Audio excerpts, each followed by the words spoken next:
Tirupati press club లో Kiran royal మాట్లాడుతున్నారు. ఇప్పుడు ఆ లైవ్ చూద్దాం. ప్రసాదం లడ్డూలు ట్యాంకర్లో పైకి పోతాడు. ధర్మారెడ్డి గాడిదలు కాస్తున్నాడా? సుబ్బారెడ్డి గాడిదలు కాస్తున్నాడా? టికెట్లు అమ్ముకుంటున్నాడా? ఏళ్ళ నెయ్యి వస్తుంది తెలియదు వాళ్ళకి. ఆ మాత్రం కొండపైకి ఎంప్లాయీస్ లంచం తీసుకుని ఎంప్లాయీ కమిటీ అయిపోయాడంట. వీళ్ళు తెలిసి గమ్మునైపోయారంట. ధర్మారెడ్డికి అనుసైగలు తెలియకుండా కొండపైన కింద అలిపిరి టోల్గేట్ ₹2 టోల్గేట్ కూడా లెక్క చెప్పాలి ఆయనకి. ₹2 టోల్గేట్ లెక్క చెప్పాల్సిన ధర్మారెడ్డికి నువ్వు ఇన్ని 100 కోట్లు స్కామ్ జరుగుతా అంటే నువ్వు ఎందుకు పట్టించుకోలేదు? ఈరోజు ఎందుకు ఎంప్లాయీని ఇరికిస్తారు?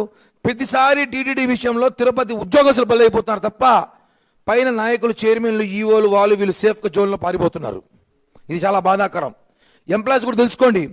మీరు ఎవరికి భయపడాల్సిన అవసరంలా. ఏ ప్రభుత్వం అయినా సరే ఇప్పుడు భవిష్యత్తులో కూడా వాళ్ళు వెళ్ళిపోతారు, పారిపోతారు. 2 ఏళ్ళు అయిపోతే 3 ఏళ్ళు అయిపోతే తర్వాత దొరికిపోయేది మీరే. అడ్డంగా బుక్ చేస్తారు మిమ్మల్ని. ఆ రోజు ధర్మారెడ్డి, వైవి సుబ్బారెడ్డి, కరుణాకర్ హయాంలో జరిగినప్పుడు ఆ రోజు ధర్మారెడ్డి చెప్పకపోతే ఎవరైతే ఆ సెక్షన్లో ఉంటారో ఆ సెక్షన్లో ఉన్న వాళ్ళు సంతకాలు పెడతారా? అసలు నీ చెక్ చేయరా? నీ చెక్ చేయకుండా పైకి పంపిస్తారా? ఎవరు చెప్తారు కథలు? మీరు మీలాగా చదువులేని గొర్రెలు అనుకున్నారా జనాలు? ఇవన్నీ కాదు. అనవసరంగా ఎంప్లాయీని బలి చేయకండి. ఎంప్లాయీస్ అందరూ కూడా అలర్ట్గా అవ్వండి, నేర్చుకోండి.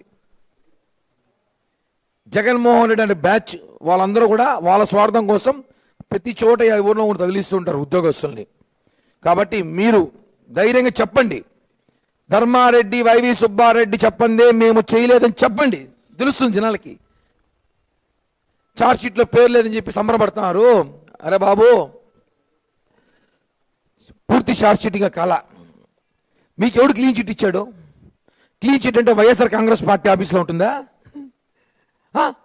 జగన్మోహన్ రెడ్డి ఇంట్లో ఉంటుందా? క్లీన్ చిట్ ఎవడిస్తారు? ఇంకా ఇవ్వాలి. క్లీన్ చిట్ ఇవ్వలేదు. చంద్రబాబు నాయుడు గారి స్కిల్ డెవలప్మెంట్ కేసులో అంతా అయిపోయిన కేసు అయ్యే చివరిలో 35-36 నిందులుగా పెట్టారు. ఇంకా చాలా ఉంది. ఇంకా పూర్తి కేసు విచారణ ఉంది. మీరు ఇప్పుడే మేము క్లీన్ చిట్టు, వైవి సుబ్బారెడ్డి, ధర్మారెడ్డిలు ప్రెస్ మీట్లు పెట్టి మేము మంచోళ్ళు అయిపోయిన క్లీన్ చిట్ కుదరదు. ఇవన్నీ చివరిగా చెప్తున్నాం. దీనికంతా ప్రజలు మోసపోవద్దండి. ఇవన్నీ కూడా దొంగ గెటప్పులు, దొంగ సెటప్పులు. 10% జరిగిందని చెప్పి కూడా ఇచ్చిన రిపోర్ట్ చివరి మళ్ళీ ఒకసారి చూపిస్తున్నాం. మీ అందరూ కాపీ పంపిస్తే అందరికీ ఆల్రెడీ ఛార్జ్ షీట్ వచ్చి అందరిది ఉంది. ఈ 2 మెన్షన్ చూడండి. చాట్ జీపీటీ చదువురాని వైసీపీ వాళ్ళ కోసం చాట్ జీపీటీ యాప్లో కొడితే వచ్చేస్తుంది. 4 పేజీలు వస్తుంది. చదువుకోండి. దీనిలో జంతువు కొవ్వు కలపందే, కల్తీ నీ తయారవదు, ఇలాంటి కెమికల్ నీ రాదు, ఇందులో 10% చేయొచ్చు, చేసినా పట్టుకోలేము, కళ్ళమెట్టలేము అని ఇచ్చేసాడు. క్లియర్ అయిపోయింది. ఇంకా ఆట బొమ్మ అవుట్ మీది. మీరు ఊరికే ఆటలాడితే కుదరదు. పాలు, నెయ్యి, ఇది నెయ్యి లాంటిది. నెయ్యి కూడా కాదు, కలితి. ఇది పామాయిలో ఏమాయిలో ఏమో తెలియదు. ఈ విషయాన్ని తెలుసుకోవాల్సిందిగా తెలియజేస్తుంది.